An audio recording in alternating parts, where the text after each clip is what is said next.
Ahora sí, saludamos con la economista Vilma Salgado, exministra de Finanzas. Con ella vamos a hablar de las propuestas de Daniel Noboa y cuentas pendientes con el SRI. Economista, muchísimas gracias por aceptar conversar con Ecuador en directo. Muchísimas gracias a ustedes, muy buenos días. Muchísimas gracias por la invitación. Un saludo muy cordial a todos los seguidores de este importante medio de comunicación. Bien, economista, ¿entramos con las deudas del candidato Noboa o entramos con las propuestas? Como quiera, vamos, todos los caminos conducen al mismo lugar. Al mismo sitio. Sí, así es, sí. A ver, vamos con las propuestas de Daniel Noboa. El Daniel señor Noboa tiene propuestas que a veces nosotros cuando las escuchamos queremos salir corriendo. Porque hay una candidata también a vicepresidenta de Daniel Noboa que ha dicho que hay que privatizar la educación, la salud, el seguro social, que el Estado no tiene que darle nada al pueblo. Odian al Estado, pero quieren ir a administrar el Estado, economista. Efectivamente, incluso la candidata ha ido más allá, ¿no? Ha dicho que hay que cerrar el Banco Central y regresar al patrón oro, es decir, nos quieren llevar, no sé, al siglo XIII, XIV. Es increíble realmente cómo pueden presentarse. Le odian al Estado, pero quieren estar en el Estado precisamente para beneficiarse. Y este es el tema que nos trae hoy día. Si las deudas que tiene el grupo Noboa con el Servicio de Rentas Internas. Cualquier ciudadano o ciudadana puede ingresar al Internet y poner SRI consulta de ranking de deudas. Yo hice esto el día de ayer. El monto de impuestos por recaudar, impuestos en firme, que no hay ninguna duda de que tienen que pagar, al día de ayer asciende a 2.039 millones de dólares. Escuchen, 2.039 millones de dólares en firme. Hay que preguntarle al SRI por qué no cobra, por qué continúa con esa austeridad tan brutal, afectando a todo el pueblo ecuatoriano. El mayor deudor es la exportadora bananera Noboa, con 88 millones de dólares, 766.075. Es decir, más casi 89 millones de dólares. Esa es la deuda de la exportadora bananera Noboa por impuestos no pagados.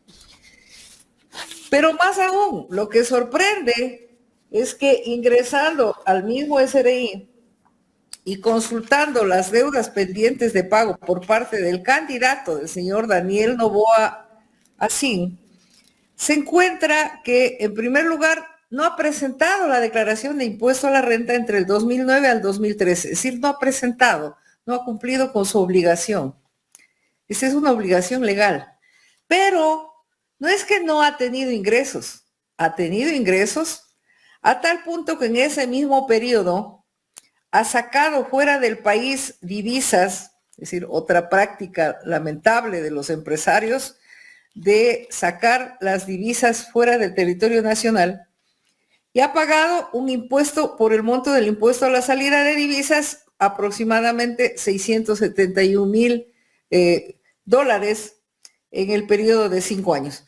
Es decir, no pagan impuesto a la renta, pero sí fugan capitales.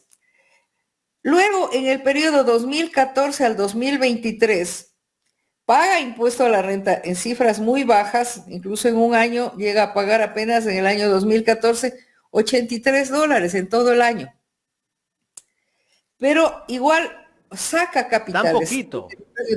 Tan poquito. Es decir, paga menos impuestos que un maestro. Creo que yo pagué más ese año. Exactamente, no paga tan poquito, pero lo inexplicable es cómo es que nuevamente sigue con esta práctica de sacar capitales fuera del territorio nacional. Es decir, el impuesto al valor agregado en ese periodo. Por eso hay que eliminar el ISD, él lo ha anunciado. Por eso, aquí podemos entender, ¿no es cierto? A ver, por favor, ecuatorianos, pongamos atención. ¿Por qué razón es que son los empresarios tan proclives a llamarle al Fondo Monetario Internacional? Es decir, son, pero hinchas del Fondo Monetario Internacional. Porque el Fondo Monetario Internacional viene y coincide con sus intereses. Eliminar el impuesto a la salida de divisas para que no les cueste fugar capitales. Es decir, fugar capitales, obtener utilidades dentro del territorio nacional, no contribuir con los impuestos que corresponde, pero sí fugar esos capitales fuera del territorio nacional. Estas son las prácticas que nos afectan a todos los ecuatorianos. Esto es importante que nos demos cuenta, ecuatorianos. Y está repitiendo el señor Noboa el discurso de Lazo en su momento. Lazo ofreció crear 1 millón de empleos, pero no dijo dónde, no en el Ecuador, no, fuera del territorio nacional, ¿no es cierto? Que se vayan a buscar trabajo en Estados Unidos, en Europa, pues por allá van a encontrarlo. Vuelve a repetir, dice que va a generar empleo, sobre todo, oh, qué ternura, de los más jóvenes, no de la gente joven, que además a lo mejor le está creyendo. Pero en su discurso, en el plan de gobierno presentado al Consejo Nacional Electoral, él dice, incluso reconoce que la evasión fiscal, dice textualmente, en el título Corrupción Fiscal y Evasión de Impuestos, dice, la corrupción fiscal y la evasión de impuestos son problemas graves que pueden socavar la justicia social, la inversión y el crecimiento económico. Y dice que va a implementar un régimen de sanciones más estricto, leo textualmente, para desincentivar la evasión fiscal. Es importante que existan consecuencias significativas para aquellos que elijan no pagar sus impuestos. Incrementar las sanciones para la evasión fiscal, incluyendo multas más altas y la posibilidad de penas de prisión para los casos más graves. Además, garantizar que estas sanciones se apliquen de manera uniforme y justa. Es decir, en el discurso el papel aguanta todo. No sé si el señor Noboa redactó o si simplemente la pregunta es, ¿leyó lo que alguien redactó y puso en el plan de gobierno, no es cierto? Concluye en que al implementar estas políticas el gobierno ecuatoriano puede ayudar a asegurar que todos los ciudadanos y empresas contribuyan de manera justa al financiamiento de los servicios públicos y al desarrollo económico del país. Esto está en el texto, en el plan de gobierno. Pero en la práctica, en la realidad, el propio señor Daniel Noboa no ha presentado, ni siquiera se ha dignado a presentar la declaración de impuestos entre el 2009 al 2013, y luego presenta declaraciones por unas cifras tan bajas que en todo el periodo saca del país más de 2 millones de dólares de capitales que no se justifican con los ingresos que dice haber percibido. Y lo sorprendente es el que el Servicio de Rentas Internas le suspende el RUC. Está suspendido, ¿sí? Pero eso no tiene ningún efecto, porque la empresa o las empresas pueden seguir operando. Le suspende el RUC, pero no le investiga. ¿De dónde es que tiene tantos recursos para sacar capitales fuera del territorio nacional si no tiene los suficientes ingresos, según las declaraciones del mismo señor Noboa? Y si además su declaración de bienes en la Contraloría tampoco justifica el monto de los recursos que ha sacado. En la declaración patrimonial en la Contraloría se refiere a 643.848 dólares. En algún discurso en su campaña dijo que su patrimonio ascendía a 2 millones de dólares. Y se ve que no son los 643,000 tampoco. Perdón. De hecho, el grupo Noboa es uno de los más poderosos por la cantidad de empresas que posee. Perdón.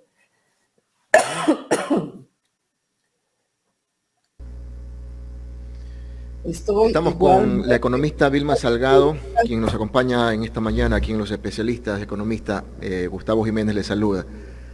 Buenos días, señor Jiménez. Ya se siente mejor. ¿Puede continuar o...? A ver, me tomo otro sorbito de agua. Por favor, hasta eso permítame agradecerle un aporte al superchat a Tania, nuestra seguidora. Gracias por ese aporte a través del superchat. Ella nos dice, hace una reflexión precisamente sobre el tema que usted está manifestando, economista. Dice, si puedo evadir impuestos es porque no creo en el pago de los mismos, dice ella. Allí están los videos en donde lo dice todo. Deberían pasar, dice, los videos, nos recomienda, estimado Jaime, nuestra seguidora Abad. Economista, entonces, economista, según el señor Noboa, el tema económico del país ha venido de paso muy lento, producto de la delincuencia. No habla de que ha habido una mala administración del actual gobierno. Y dentro de sus propuestas está el traer el capital extranjero, inversión extranjera al país para poder dinamizar de alguna manera la economía y de esa forma proyectar más empleo, proyectar mayor inversión.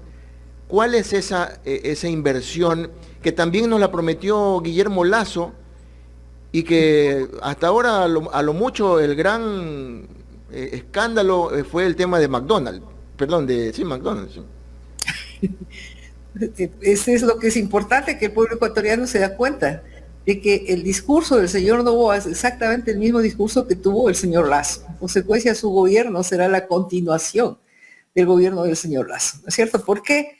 Porque otra vez ofrece creación de empleo, porque sabe que ese es el problema más grave que tiene, un problema estructural gravísimo que tenemos los ecuatorianos. Pero no se compromete con que va a pagar sus impuestos, por lo menos, sino que dice, pues hay que promover la inversión extranjera que no ha llegado. Esto, recordemos que había un ministro desde el gobierno del expresidente Moreno que se paseó por todo el mundo y nos anunciaba ya están comprometidos 11,000 millones. Nunca llegaron ni los 500 millones, peor los 1,000 millones. Mientras, claro, dicen, hay que eliminar el impuesto a la salida de divisas. ¿Por qué? Porque ese impuesto les conviene, así pueden fugar capitales sin costo, no tienen que pagar. Y más aún, la vicepresidenta dice, eliminar el Banco Central para que no quede ningún registro. Es decir, tierra de nadie. Pero lo que no se dan cuenta es que este desastre del gobierno de Lasso, destrozando las instituciones, ¿no es cierto?, cerraron instituciones dentro de su supuesta austeridad, las que tenían que ver con la administración de justicia, con la seguridad. ¿Y qué es lo que ha pasado? La inseguridad está afectando al mismo sector privado.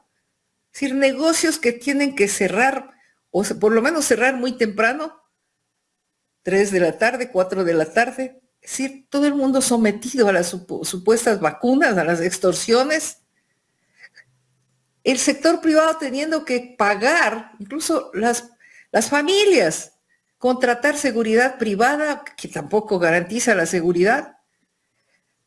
Entonces, el retroceso que hemos tenido en términos de inseguridad, en términos de infraestructura básica, estamos ya a puertas, ya en algunos lugares ya están regresando los apagones.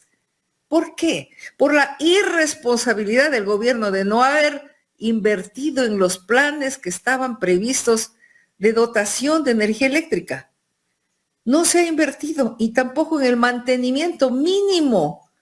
¿Por qué? Porque querían deteriorar la imagen de lo público para ahí sí decir hay que privatizar, hay que transferir estos negocios al sector privado. Esa es una estrategia de despojarnos de nuestros activos a los ecuatorianos para transferirlos al sector privado, pero colocándonos en una situación en la que otra vez una segunda ola migratoria. Los ecuatorianos estamos después de los venezolanos migrando con el riesgo de nuestras vidas por esa selva bárbara del Darién para garantizar la supervivencia de nuestras familias. Bueno, no puede ser posible que los ecuatorianos no reflexionemos sobre la responsabilidad nuestra, porque somos los responsables de elegir a esos gobernantes. El señor Lasso no está ahí porque él quiso, está ahí porque él quiso, pero porque el pueblo ecuatoriano le permitió. Y ahorita estamos a puerta. El señor Noboa está hablando clarito, está repitiendo el discurso del señor Lasso.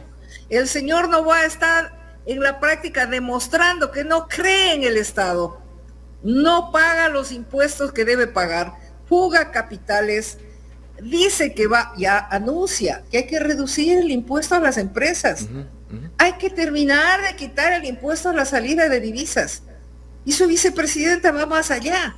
Hay que privatizar. Y hay algo más. Privada, la salud privada, todo privado.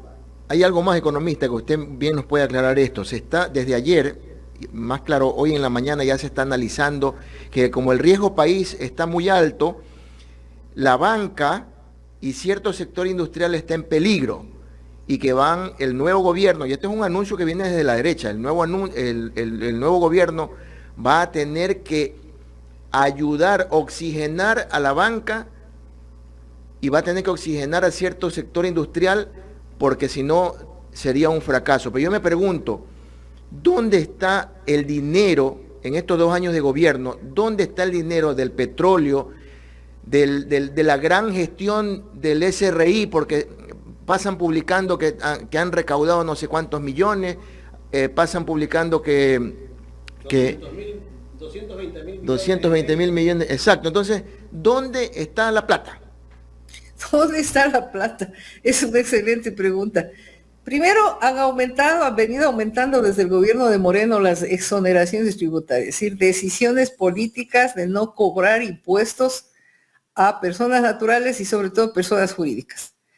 En el anexo del presupuesto general del Estado 2023 del año en curso, llamado gasto tributario, consta que por exoneraciones, incentivos y beneficios tributarios, en ese solo año, el Estado dejó de percibir ingresos, perdió ingresos por 6.338 millones de dólares.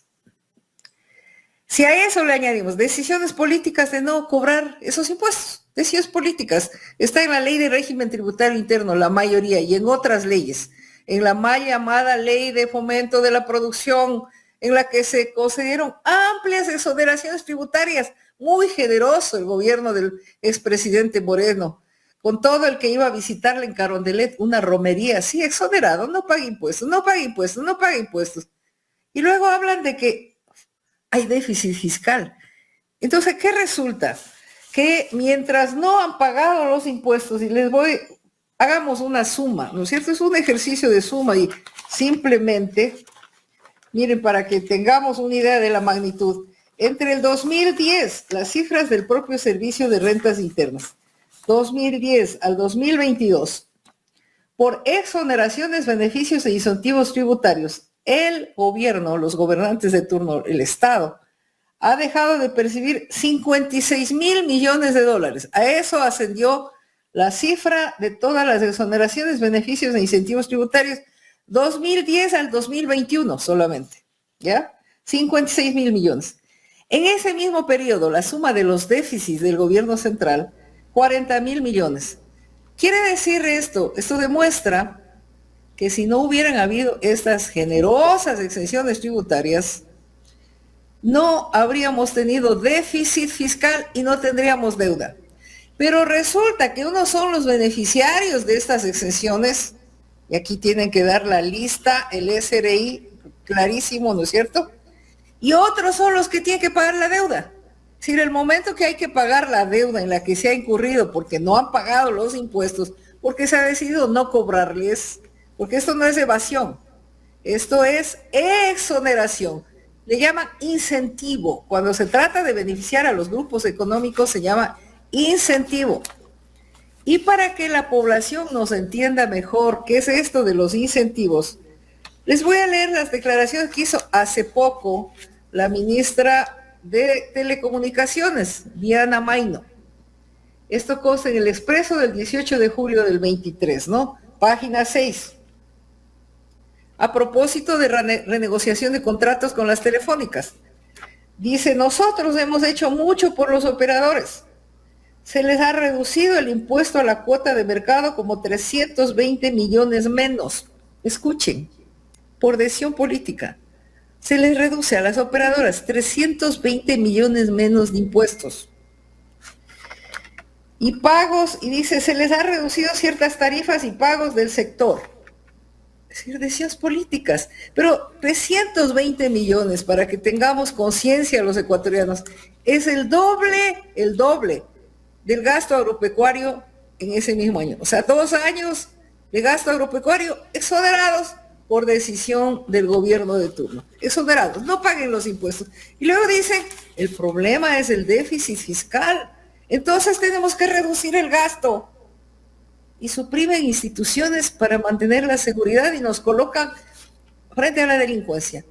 Reducen la inversión pública y estamos otra vez con los apagones por la irresponsabilidad y la codicia de estos gobernantes que destruyen las instituciones públicas.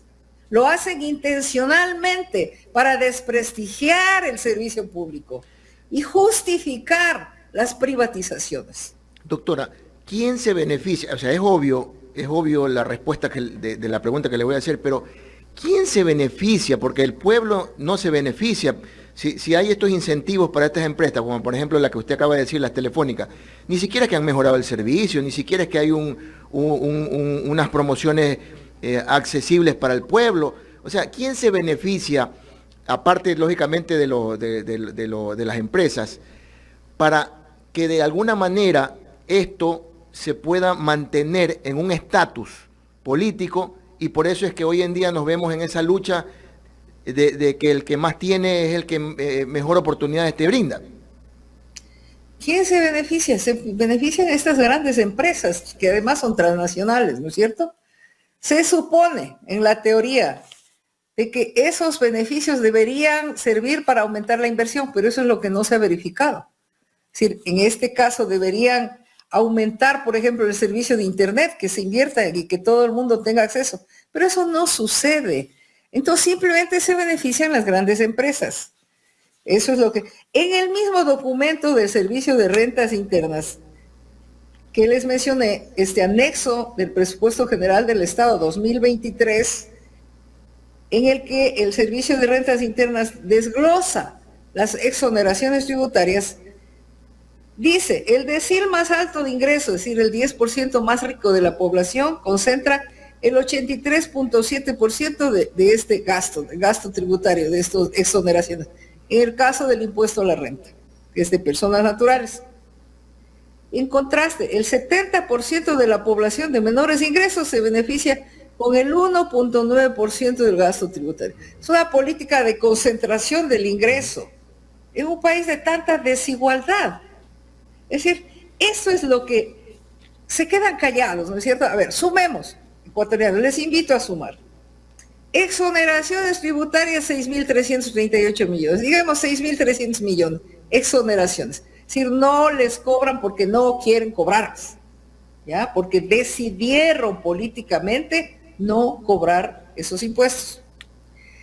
El propio Servicio de Rentas Internas, esto es 2021, el Servicio de Rentas Internas hace unas proyecciones y en el año 2023 ya llega a 6.900 millones. Es decir, sigue subiendo, porque claro, si sumamos estos 320 millones solo a las operadoras telefónicas, ya estaríamos de 6.300 en 6.600. Entonces fácil llegar a los 6.900 millones, ¿no es cierto? Ya. Pero además de eso, tenemos los impuestos en firme, que el SRI no ha cobrado, pendientes de cobro, como les dije, pendientes de recaudación al 11 de octubre. Al día de ayer, 2.039 millones, 2.000 millones más. Impuestos impugnados, es decir, que están en proceso que son actos que pretenden modificar, revocar o invalidar un acto administrativo, ¿no? Impugnados que están en disputa, digamos, 1.893 millones, también al día de ayer. Los 6.000 más 2.000, 8.000 más 1.000, 10.000. ¿Y por qué? Y entonces, ¿por qué ponen tanto énfasis en el déficit? Si el déficit es el resultado de esta inoperancia y de esta generosidad del gobierno de turno con sectores a los que quiere privilegiar. Pero, ¿qué sentido tiene destruir la infraestructura? Permitir que se destruya la infraestructura. Tenemos carreteras en pésimo estado, puentes destruidos, poblaciones aisladas. ¿Qué podemos decir de la educación? Aulas escolares en pésimo estado, que no se pudieron reabrir siquiera ciertos colegios. Deserción escolar enorme. Salud, quejas todos los días. La población no tiene acceso a salud. No hay los medicamentos más elementales. Se han cansado de quejarse. Inseguridad. No, pues las bandas ya llegan a nuestros hogares. Bandas armadas ingresando a las urbanizaciones con guardias que no pueden hacer nada. Entonces, ¿de qué se trata? Y claro, por el otro lado, una destrucción de las instituciones. Hablemos nuevamente, recordemos, los apagones a puertas. ¿Para qué? Porque quieren desprestigiar lo público para justificar el transferir al sector privado. En el caso de los apagones, no hacen las inversiones en las hidroeléctricas, es decir, que los ingresos que los usuarios pagamos, que lo que nosotros pagamos por el consumo de electricidad, que debería ingresar a las empresas eléctricas, les han quitado esas rentas. Pasa al Ministerio de Finanzas y el Ministerio de Finanzas no les entrega los recursos, con lo cual las empresas no pueden realizar las inversiones. Y claro, luego dicen, miren qué ineficiencia, entonces tenemos que privatizar. Esta es la estrategia bárbara que nos mantiene en el atraso más grande. Es decir, hemos retrocedido, ecuatorianos, y es responsabilidad nuestra. Esto es lo importante, sacar conclusiones. Quienes creen que los empresarios son mejores administradores, los empresarios pueden ser buenos administradores de las empresas privadas, porque si hay empresarios que manejan bien sus empresas, cumplen con el pago de sus impuestos, contribuyen con la salud, la educación, la seguridad, que es su obligación, pero hay otros que, como la familia Noboa, no pagan impuestos, el señor Noboa concretamente, no pagan los impuestos que deben, fugan capitales y además dicen tranquilamente, hay que eliminar el impuesto a la salida de divisas porque le cuesta pagar el 3.5%. ¿Y cuántas personas serían afectadas por ese ISD? O sea, porque la gente de clase media hacia abajo casi no se afecta porque no sale del país. Es decir, no sale del país. Bueno, todas las importaciones pagan también el impuesto a la salida de divisas. Ya hay muchas importaciones exoneradas. Hay exoneraciones también al pago del impuesto a la salida de divisas, por ejemplo, para deudas con el sector financiero fuera del territorio nacional, con sistema financiero, ¿no? Con instituciones financieras. Y así hay una cantidad de exenciones. Pero todos muchos dicen que por ese ISD no viene la inversión extranjera. Es lo que dicen, ¿no es cierto? Dicen que si no se cobraría este impuesto, pues vendría la inversión, porque dicen que no tienen que pagar al ingreso, pero que tienen que pagar a la salida. Es una argumentación que no se verifica a nivel internacional. Es decir, mire, lo grave de la situación es que el caso argentino, vemos dónde está el pueblo argentino, ¿no?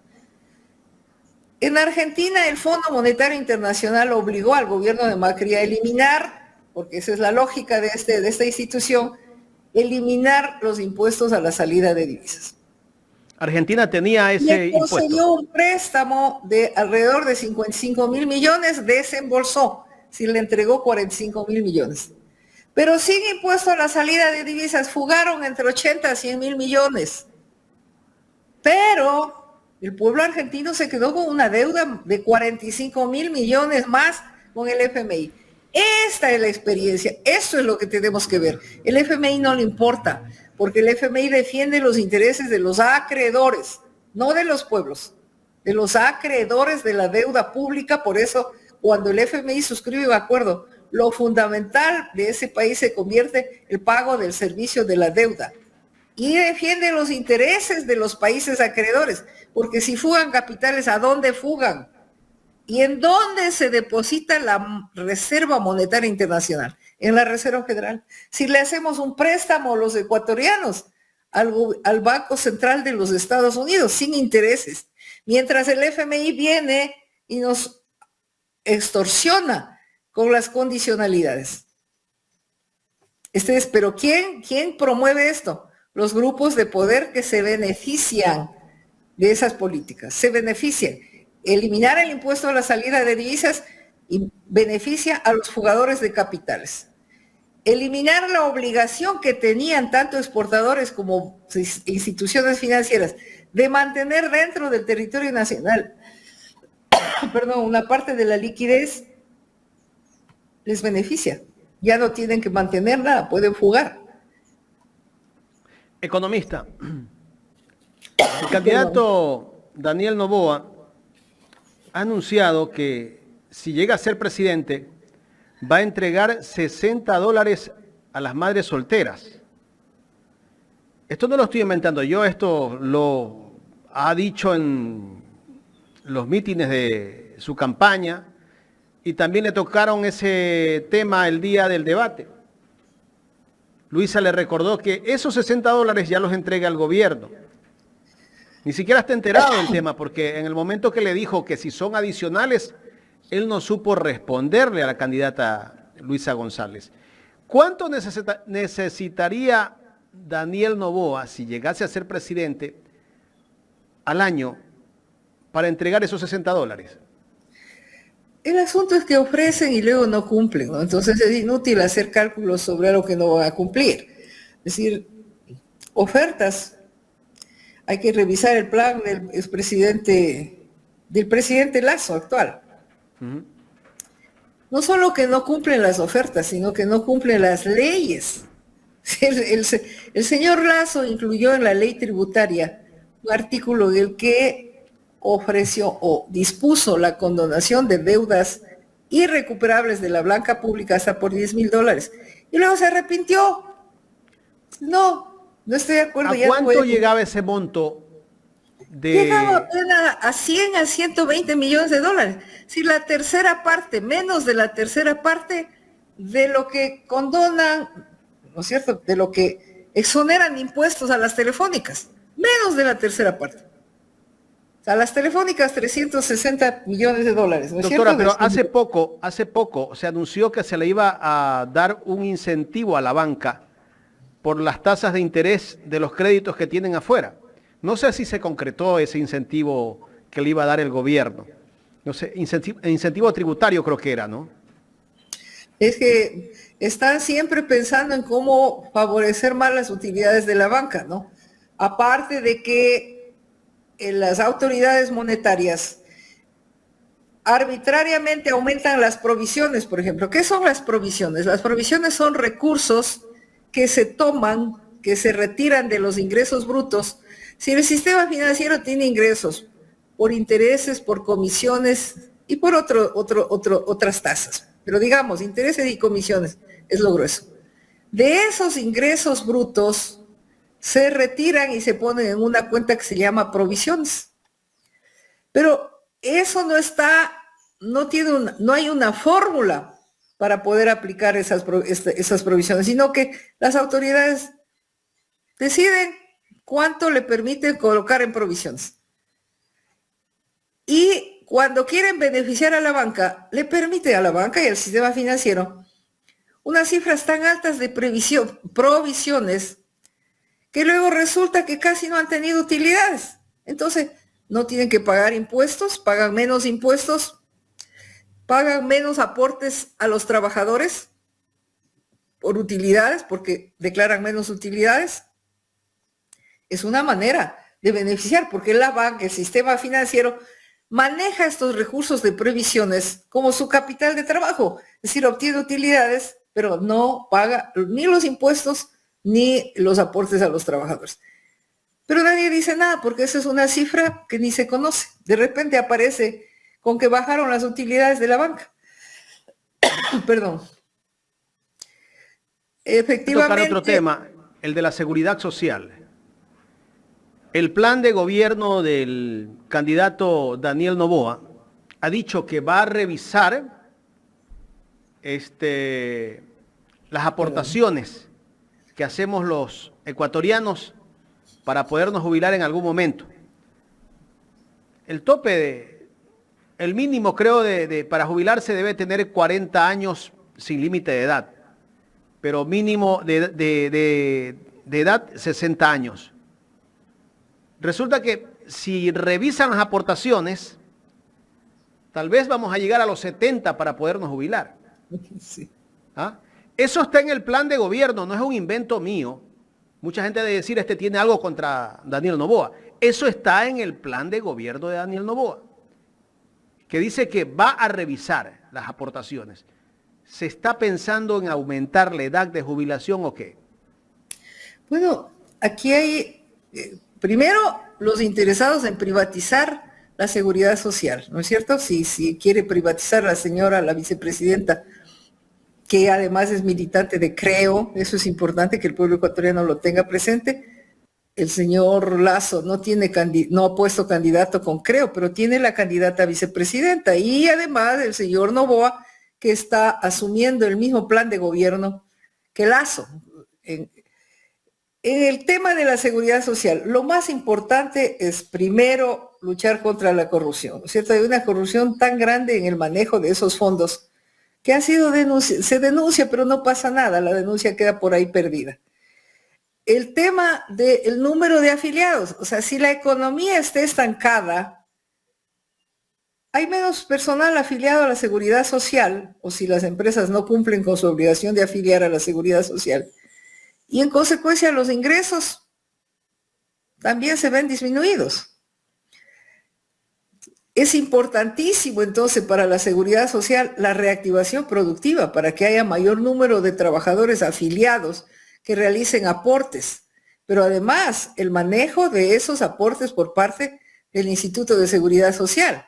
Y aquí está pendiente una enorme deuda del Estado que no ha cubierto con el IES, ¿no es cierto?, con la Seguridad Social, empleadores que tienen deudas. Y aquí también aparece nuevamente la bananera Noboa con deudas con el SRI, deudas con el IES, el Instituto Ecuatoriano de Seguridad Social.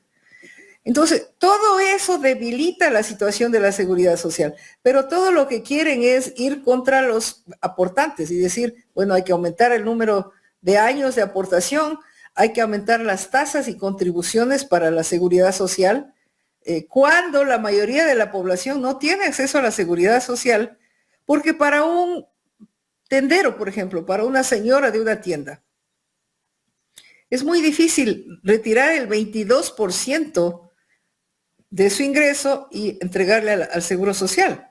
Y como contrapartida no recibir casi ninguna prestación, porque el Seguro Social está también...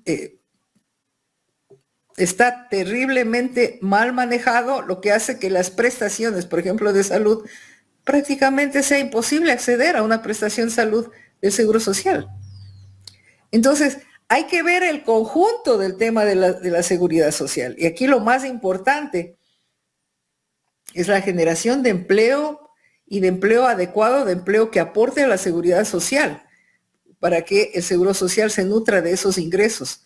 El manejo de esos fondos de la seguridad social, el cumplimiento por parte del gobierno nacional con sus obligaciones con el IES, con la seguridad social, el pago de esa deuda y por supuesto el manejo de los fondos de la seguridad social para las prestaciones a la población. Economista, ¿cuál es la realidad del Seguro Social en este momento? Porque nos vienen vendiendo eso de que el seguro ya está quebrado, que está a punto de quebrar.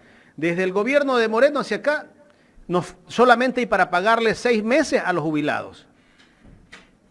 Es decir, se ha venido deteriorando la situación del Seguro Social por una serie el efecto de la crisis, del estancamiento que ya viene desde el año 2015, desde que cayó el precio del petróleo, ¿no es cierto? Y en el que tiene una gran incidencia estas excesivas, a mi juicio, exoneraciones de incentivos tributarios, porque desde el año 2015, en que cayó el precio del petróleo, todos los ingresos petroleros del gobierno central no alcanzan para compensar el monto de exoneraciones de incentivos tributarios. Es decir, todos los ingresos petroleros se están yendo simplemente a cubrir este hueco de la falta de cobro de los impuestos. Uh-huh. La caída brutal de la inversión pública, de alrededor del 14% del Producto Interno Bruto a menos del 2%, de más de 14,000 millones cada año, hemos ido a menos de 2,000 en el Plan Anual de Inversiones 2023, 1.800 y pico millones, apenas previstos, que no se cumplen además. Entonces, eso hace, si no hay inversión pública, es decir, también pierde dinamismo la inversión privada, porque recordemos que si el Estado va a reconstruir un puente, por ejemplo, contrata a una empresa privada, esta empresa privada contrata a trabajadores, demanda equipos, demanda insumos, y todo eso dinamiza la actividad privada. Pero si la inversión, y eso es empleo, si la inversión pública cae a los niveles que ha caído, simplemente el empleo tampoco se dinamiza y en consecuencia golpea a la seguridad social. Este es un elemento muy importante que ha golpeado los ingresos de la seguridad social. La situación de la seguridad social está, de acuerdo con la información que muestran los expertos en seguridad social, complicada debido a este conjunto de factores. Es decir, un elemento, el no pago de la deuda por parte del Estado a la seguridad social, el pago de sus aportes y sus compromisos. La debilidad de la economía que hace que haya disminuido el empleo adecuado y en consecuencia disminuyen los aportes a la seguridad social, los ingresos. Economista. Por el otro lado, aumentan los gastos por los efectos de la pandemia, por ejemplo, en lo que fueron, el IES atendió incluso a personal que no estaba cubierto por la seguridad social, por la emergencia. Economista, ¿Sí? pero también hay otro factor, pues en este gobierno, en estos 2 últimos años, con el pretexto de la crisis que se vivió producto de la pospandemia, se instauró la precarización laboral pues en este país. ¿Cómo el Seguro Social va a poder tener incentivos si no tiene afiliados? Si hoy en día se contrata a jóvenes por horas, se contrata a jóvenes sin afiliarlos, hay empresas que no pagan sus aportes, hay empresas que deben miles, que le cobran a sus colaboradores, pero no le entregan al Seguro Social. Claro, todo eso obviamente debilita la seguridad social y obviamente el mismo candidato Noboa ha manifestado que el problema del país es la competitividad, ¿no? Y aquí dice, bueno, hay que reducir el costo de la energía eléctrica. No dice cómo va a reducir, no ha ofrecido cumplir con el plan anual de inversiones que debería realizarse en el tema eléctrico. Y claro, cuando habla de la mano de obra dice que los costos laborales están muy altos, lo que quiere decir nuevamente que va a seguir con la vía que no alcanzó a cumplir el señor Lasso, ¿no es cierto?, de la reforma laboral en la que lo que pretenden es eliminar derechos laborales y uno de los efectos de esta eliminación de los derechos laborales es que disminuye la población afiliada a la seguridad social. Y por allí obviamente se afecta, como usted muy bien lo señala, los ingresos del Seguro Social, con lo cual se debilita la situación de esta institución, a tal punto que han anunciado que posiblemente no van a contar con los fondos para pagar a los jubilados, ¿no? Para pagarnos, yo también soy jubilada. Entonces, esto es una situación muy complicada.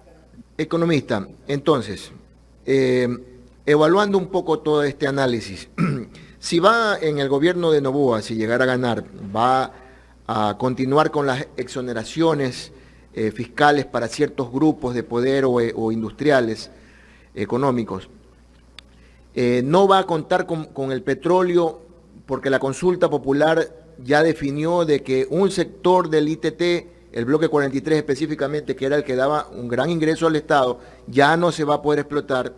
Con un fenómeno del niño a las puertas y con una problemática delictiva, ¿cómo pretende el señor Noboa dinamizar la economía en el país y darle tranquilidad a los ecuatorianos y especialmente al sector productivo, como por ejemplo él habla de que va a ayudar con gran incentivo al sector agrícola? Esa es una promesa de toda la vida que no se ha podido cumplir. Bueno, el señor Noboa prácticamente tiene el mismo, pues sería una continuación del gobierno del señor Lasso, ¿no? Tiene la misma lógica. Es decir, ofrece generación de empleo, pero en base a inversión extranjera directa que él no controla. Pero sí quiere que se aumente, que se elimine el impuesto a la salida de divisas para continuar con su propia práctica de fugar capitales fuera del territorio nacional. Dice que va a luchar contra la corrupción y la evasión fiscal, pero al mismo tiempo también anuncia que va a disminuir el impuesto a las empresas y que va a aumentar el impuesto a las personas naturales, dentro de esos el impuesto al valor agregado que golpea a la mayoría de la población. Es decir, no hay ningún elemento que muestre que puede haber una reactivación productiva, porque además se compromete con continuar con la austeridad fiscal. Si él cree en la austeridad fiscal y en que hay que recomponer la Reserva Monetaria Internacional. Es decir, exactamente lo mismo que el señor Lasso.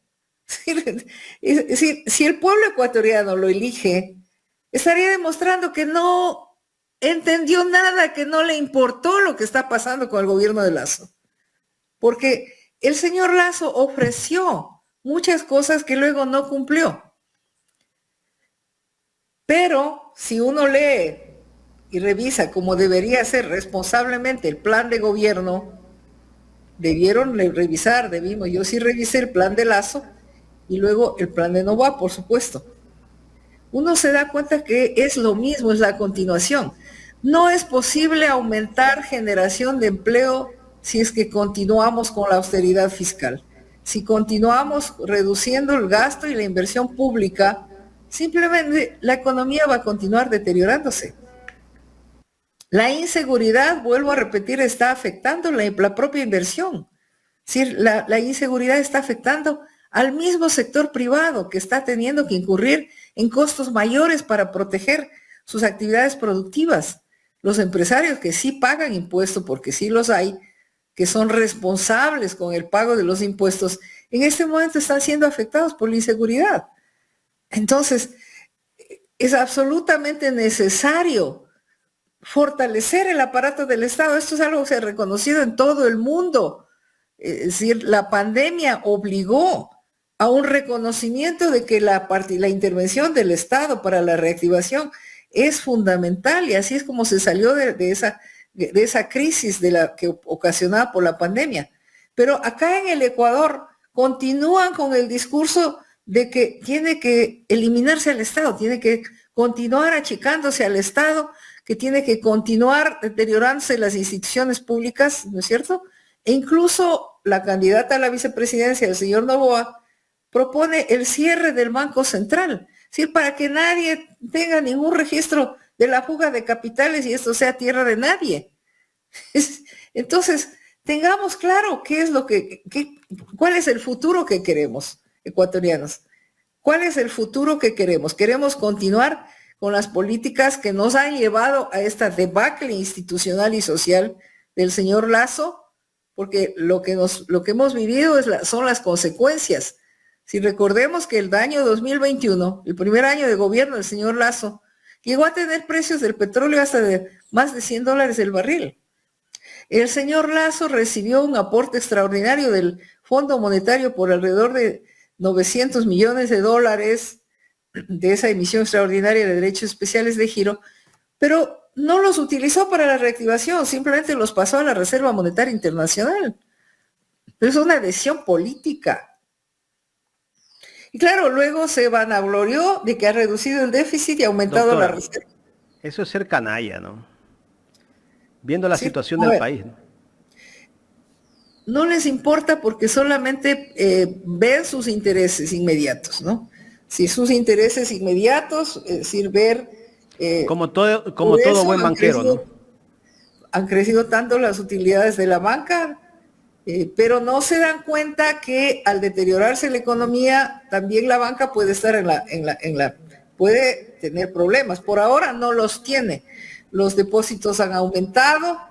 Pero no entiendo, doctora, estamos en una crisis y los depósitos siguen aumentando en la banca. O sea, ¿cómo? Y las utilidades crecen en la banca. O sea, ¿cómo? A veces la gente tiene sospechas que puede ser que la banca está lavando. Bueno, no es que tiene sospechas, sino certezas, ¿no? Es decir, el Ecuador, lamentablemente, y esto tiene que ver también con la inseguridad, de acuerdo con informes internacionales, se ha convertido ya en el segundo país de mayor exportación de droga, o puertos por los que se exporta la droga. Lamentablemente, eso ha traído también un aumento de la inseguridad y la violencia en el país, pero esos recursos por algún lado tienen que circular, ¿no? Los expertos manifiestan que esos fondos van al sistema financiero, por supuesto.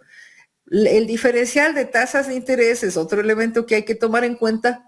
El hecho de que a nivel internacional las tasas de interés llegaron a estar incluso cerca del 0%, mientras acá nunca han bajado en ahorros, en depósitos a plazo, sobre todo a 8, 9%, ¿no es cierto? Dependiendo de la institución financiera.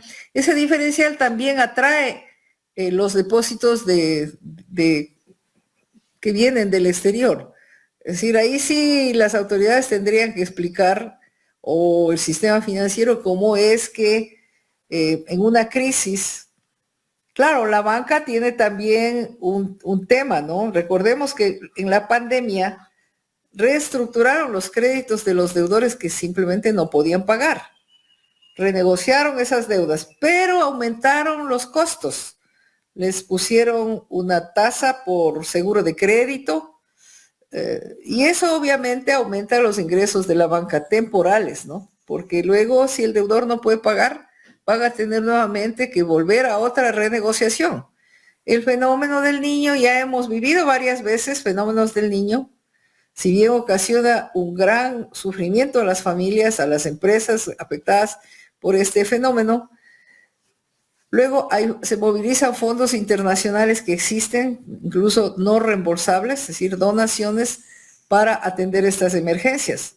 En este momento, en el propio Fondo Monetario Internacional hay una propuesta que se está estudiando de crear, no solo en el FMI, sino también en el Banco Mundial, unas líneas de crédito a tasas muy especiales para por países afectados por fenómenos climáticos, dada la conciencia que existe en este momento ya a nivel mundial sobre el grave impacto que está ocasionando el cambio climático sobre la situación económica de los países, sobre todo países en desarrollo como el Ecuador.